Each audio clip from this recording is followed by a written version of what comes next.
He was born into a quiet provincial world, far removed from the storms he would one day unleash. In 1870, in the town of Simbirsk on the Volga River, Vladimir Ilyich Lenin entered a household defined by discipline, education, and belief in progress. His father was a school inspector, loyal to the state, devoted to order and learning. Nothing in the modest routines of the Ulyanov family suggested that one of history's most disruptive figures was being shaped within its walls.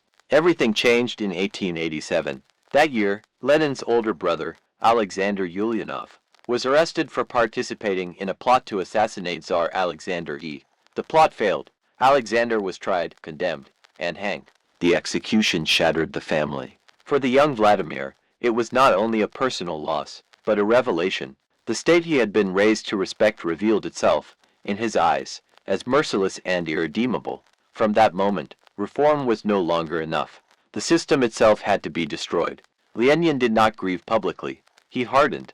At university in Kazan, he was expelled for participating in student protests. Branded as politically unreliable, he was barred from formal education. Instead, he educated himself obsessively. He read Karl Marx with religious intensity, filling notebooks with dense annotations. Where others debated ideas, Lenin sharpened them into weapons. He did not ask whether revolution was desirable. He asked how it could be made inevitable. By his mid-20s, Lenin had become a professional revolutionary, a man without a conventional career, without permanent residence, living for a single purpose. He joined underground Marxist circles, wrote illegal pamphlets, and helped organize workers' groups. His writing style was sharp, unforgiving, and absolute. Compromise, to him, was weakness. Those who disagreed were not merely mistaken, they were enemies of history.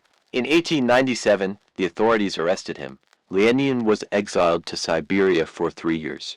It was meant to break him. Instead, it gave him time. In the frozen isolation of Shushenskoye, he wrote extensively, refined his theories, and married Nadezhda Krupskaya, a fellow revolutionary who would become his lifelong partner and organizer. Siberia did not silence him. It prepared him.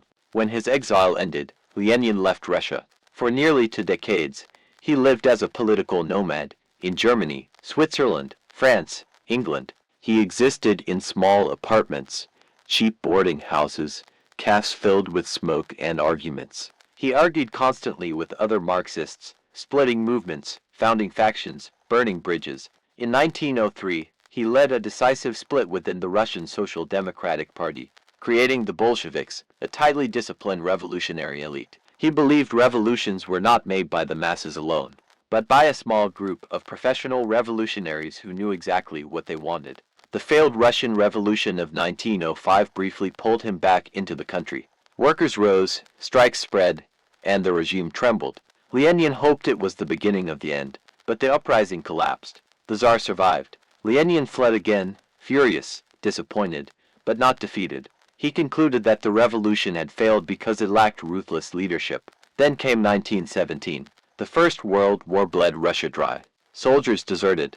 Cities starved. The monarchy collapsed almost overnight. When news reached Lenin in Switzerland, he understood instantly. This was the moment he had waited for his entire life. With German assistance, calculated, cynical, and controversial, Lenin was transported across Europe in a sealed train back to Russia.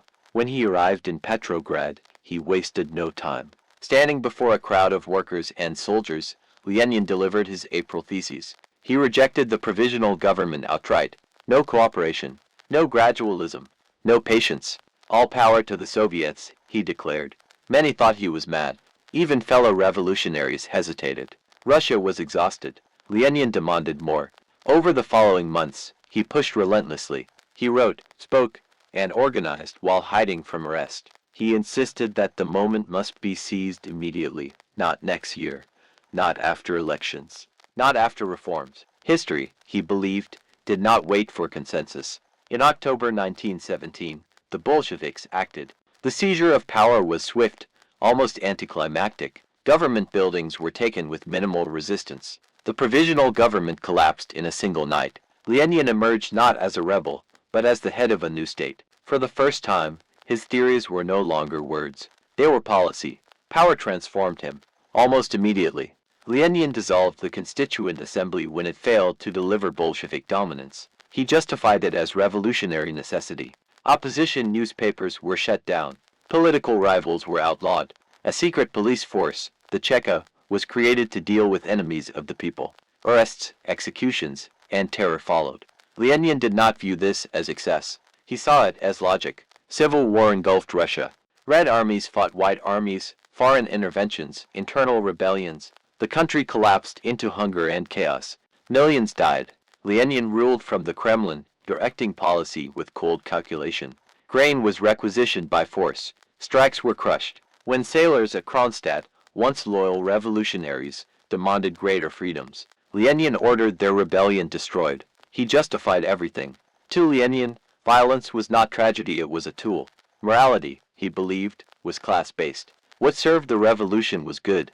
What opposed it was evil. He spoke often of the future, a world without exploitation, without class, without state oppression. But in the present, repression expanded relentlessly. By the early 1920s, Lenin's health began to fail.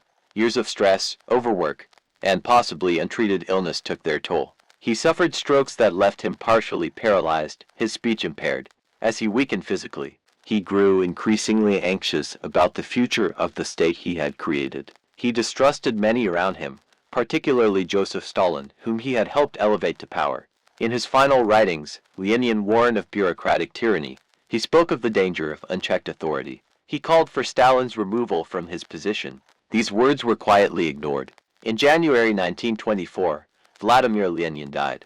His body was preserved. His image was canonized. His name was transformed into myth. Cities, streets, institutions, and generations would be shaped in his shadow. To some, he was the liberator of the oppressed. To others, the architect of a system built on fear and blood. What is undeniable is this: Lenin was not an accident of history. He was its engineer. A man who believed absolutely. A man who never doubted. A man who changed the world and paid no price for the destruction left behind. History would pay it instead.